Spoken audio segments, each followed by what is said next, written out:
Hi, this is Cynthia from Cynthia's Chair, and today I'm going to show you some simple sign language. This is something I encourage parents to teach their babies and toddlers. I want to reinforce and stress that teaching your child sign language will not interfere with their ability to speak. In fact, it will only enhance it. So I'm going to show you just some simple signs that I use in everyday life with the babies that I work with and toddlers that I work with. And I teach these to parents because it gives them a way to interact with their baby and their toddler, even if they're not yet vocalizing and saying words that parents love for them to hear. However, I also want to tell you that your baby and toddler, they already know some signs. If you think about it, the very first thing that you hear from your baby is crying. And you know by that sound they need something, and you quickly learn which one of those cries is actually that they're hungry. And you get them a bottle or you nurse them. And your baby soon learns, if I do that, I get what I want. So it's actually a reinforcement of what they're saying or doing or sounds that they're making. Another sign that we see with babies and toddlers is if you or maybe the object that they want is not within reach, you'll see them do this. And that's actually the sign for I want. So your child is already, or your baby, toddler, is already communicating with you. A 6-month-old who is able to sit up and move around when they're laying in their crib and then sit up, you might hear them and you go to check on them and they put their little arms up. Well, that's them indicating to you that they want to be picked up. So that's the sign that they have given you.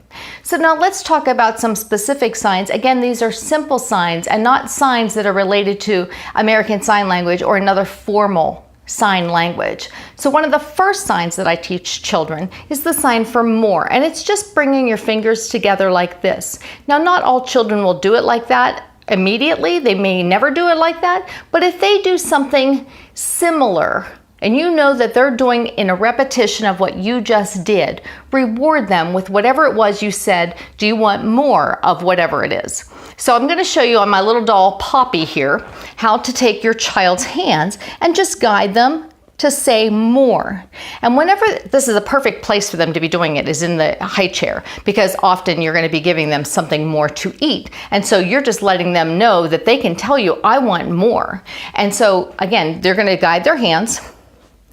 And any way that they get them together is okay. You're going to give them credit for that, and you're going to give them more of whatever it is they were asking for.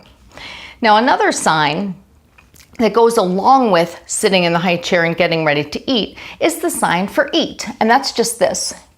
Bringing your fingers up to your mouth to say eat. Do you want to eat? So you'll be saying that to your baby. Do you want to eat? And then you'll take their hand and you'll bring it up to the mouth and say eat.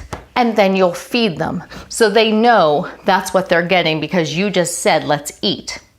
Another sign is the sign for milk, which is this. It's like you're milking a cow.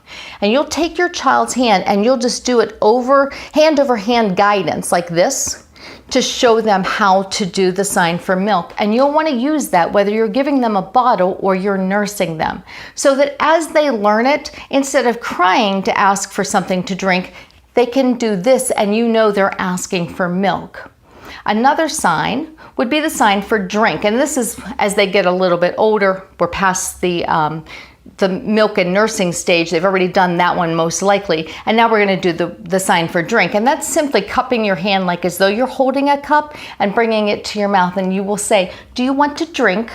Drink. And again, take their hand and you're going to turn the hand up to say drink.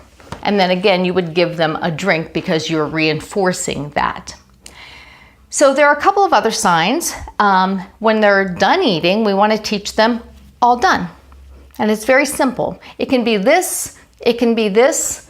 So as they're sitting here and they're telling you they're all done, you can say to them, are you all done? And they know what you mean. So as you sign all done with them, they're going to soon recognize that when they tell you they're all done, then you're going to stop feeding them. So another sign is the sign for please. And that's taking an open hand and rubbing it across your chest like this.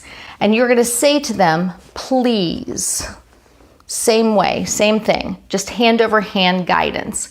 And I'm just going to teach you the next sign that goes along with that because it's the same formation, you just change your hand, and that is the sign for sorry. And you just make a fist and you do the same action on your chest like you did for please. And again, you would do the same thing for them. Now, we're not going to be using please and sorry with a baby, but with a toddler, we would definitely be doing that. And along the lines of toddlers, we also want to teach them their manners to say thank you. And the word thank you, or the two words, thank you, are simply this. And so you will take their hand and you will say thank you. And maybe they're thanking their dad. So, might say to them, thank you, Daddy. So you're just making it part of their everyday structure. You're doing it during mealtime. You're doing it whenever they're playing on the floor and they want something. You're interacting with them in a non-threatening way, and they find it fun because they like using their hands. They're exploring their hands and they want to use them. So why not use them for communication? Now, if you have a child with a hearing impairment and the doctors have told you that they're going to need to learn sign language, you are also going to need to learn sign language, and that will be the formal sign language. You should have a hearing therapist available to you that can help guide you and your family, because everybody's going to need to learn how to sign if you have a child who's hearing impaired. So this is what I'm teaching you today, are signs that you can just use for typical developing children, babies and toddlers, and the vocabulary will continue to expand as you are involved with them and as they are maturing and they're learning more things. And as you are doing signs, I'm just going to reinforce this again, it will only enhance speech and communication. And the reason I want to stress that is a lot of people think, well, if I teach my child sign language, then they don't have to talk. Well, when you are going to be using sign language with your child, so I'm going to show you the sign for eat again. I'm always going to say to the child, do you want to eat? I'm never going to say, do you want to? I'm always going to use that word in conjunction with my hand motion. So the child is getting double reinforcement from what they see and what they hear. So don't be afraid to stretch out a little bit and learn a little bit about baby sign language. Again, this is for babies and toddlers. If there are any signs related to babies and toddlers that you would like to learn, please put that down in the comments and I'll be sure to show that to you. I'd ask you to subscribe to my channel and look out for more interaction with Poppy here, and I hope you have a great day.